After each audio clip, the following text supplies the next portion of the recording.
I'm gonna try to get this once, and if it doesn't work, so be it. I'm currently backstage trying my best to do what I can here with the setup I have.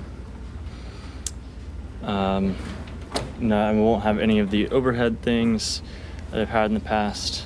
It's just how it's going to be. I don't think I'm going to be able to do really any editing, but I wanted to do a little quick tutorial on this song by Diana Ross, Upside Down, because I read an article about it.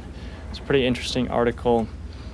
I'll put a link in the description for the article itself. I will say the whole reason I did this is because I do think the article was wrong about the chords in the song.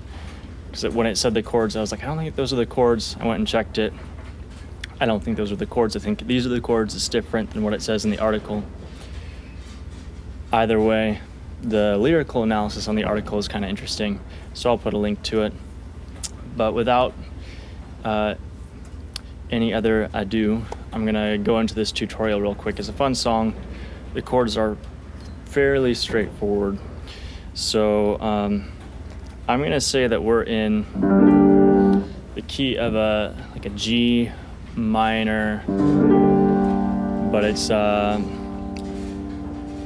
G minor Dorian, which is actually one of the things that I disagree with this article about, is where the key center is. I think it's a G minor Dorian pretty clearly.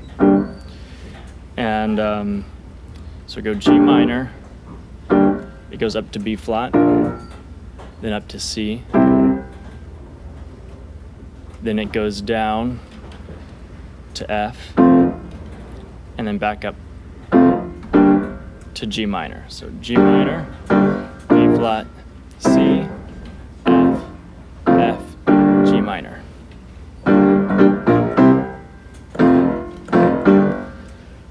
So it alternates between that and this other chord progression that's similar, but not quite the same. And I think that's what the author of this article might have missed. The second time through, it actually starts on a B flat, goes chromatically up to B natural, up to C, and then back down again to F, to G. So the second time through, it sounds like this. So with both together, it'll go up to B flat, just like that. Then there's the chorus, which the article also goes a lot into how the chords work for the chorus. I would just say, again, I don't really agree with the chord analysis. I think we're firmly in the key of G minor. It just has this chromatic movement.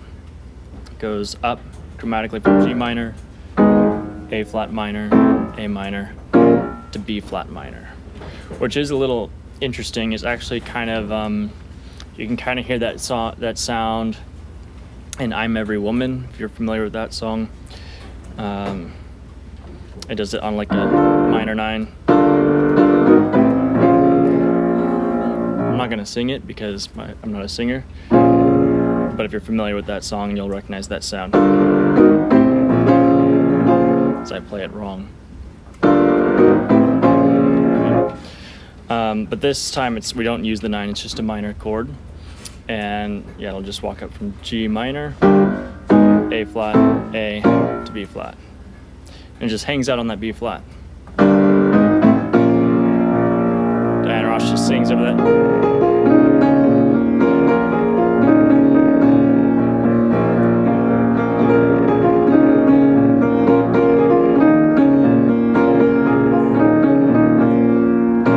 It goes back to the same thing for the verse that we did before.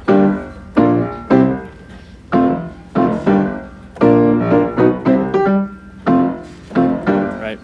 So it just alternates between those. So the chorus is super easy once you're there. It's just B minor. If you can sing, that's great. I don't, so I have to try to play it on piano as best as I can.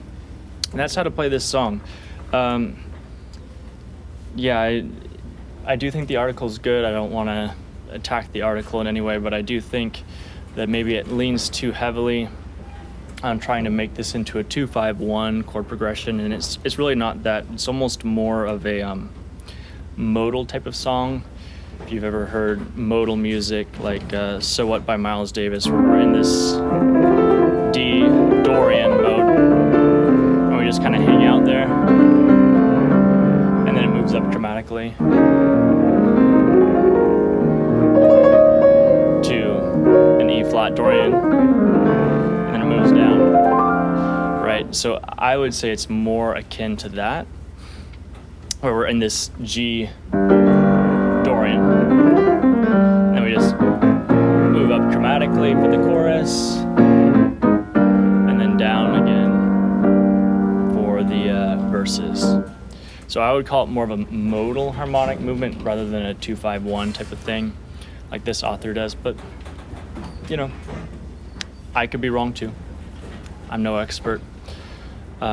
But anyways, I hope you are able to learn this song. I know I don't have any of the fancy overhead or anything with the setup I have now. Just trying to get some videos made, and hopefully it's helpful, and hopefully you can learn this song.